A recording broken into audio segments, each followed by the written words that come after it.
আসসালামু আলাইকুম ওয়া রাহমাতুল্লাহ। সারা বিশ্বের সংবাদ 7.3 মিনিটে আপনাদের সকলকেই স্বাগত। দেশের প্রধান প্রধান দৈনিক পত্রিকাগুলো তাদের শিরোনামে যে খবরগুলো গুরুত্ব সহকারে ছাপিয়েছে তাই নিয়ে হাজির হলাম আপনাদের সামনে। আশা করি সাথেই থাকবেন। দেশের প্রধান প্রধান দৈনিক পত্রিকাগুলো তাদের আন্তর্জাতিক খবরে যে খবরগুলো গুরুত্ব সহকারে ছাপিয়েছে তার মধ্যে শুরুতেই থাকছে ফিলিস্তিনি স্বাধীনতাকামী সংগঠন হামাসের রাজনৈতিক শাখার প্রধান ইসমাইল হানিয়ার দাফন গতকাল শুক্রবার কাতারে সম্পন্ন হয়েছে। কাতারের সবচেয়ে বড় মসজিদে জানাজার পর দেশটির লুসাইল শহরে তাকে কবরস্থ করা হয়। গাজায় যুদ্ধবিরতি অনিশ্চিত, ইসরায়েলে আগ্রাসনের 300 দিন, দৈনিক নিহত 133 জন। 2 মাস আগে সক্রিয় হয় মোসাদ, ভবনে বসায় দূর নিয়ন্ত্রক বোমা। ইরান প্রশাসনের অন্দরে ইসরায়েলি গুপ্তচর কতটা বিস্তৃত ইসমাইল হানিয়ার হত্যার ঘটনায় তার প্রমাণ।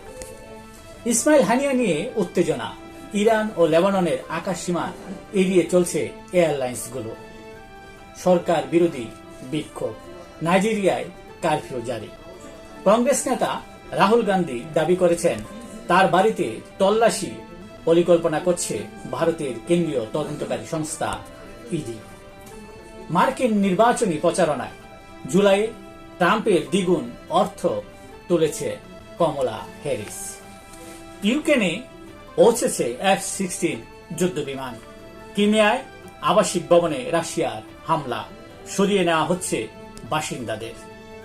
স্নায়ুযুদ্ধের পর রুশ যুক্তরাষ্ট্র বৃহত্তম বন্দি বিনিময়, 26 জনের মুক্তি।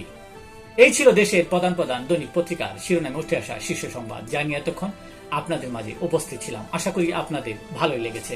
সার্বিক খবরের বিবেচনায় যদি আপনাদের কোনো অভিমত, অভিব্যক্তি, সমালোচনা কিংবা কোনো পরামর্শ থেকে থাকে তাহলে অবশ্যই কমেন্টসে জানাবেন। আপনাদের কমেন্টসের প্রত্যাশায় আজকের মতো এখানে বিদায় নিচ্ছি। আবারও দেখা হবে আগামীকাল ঠিক একইভাবে সারা বিশ্বের সংবাদ 7.3 মিনিটে। সে পর্যন্ত অবশ্যই সকলেই ভালো থাকবেন, সুস্থ থাকবেন। আল্লাহ হাফিজ।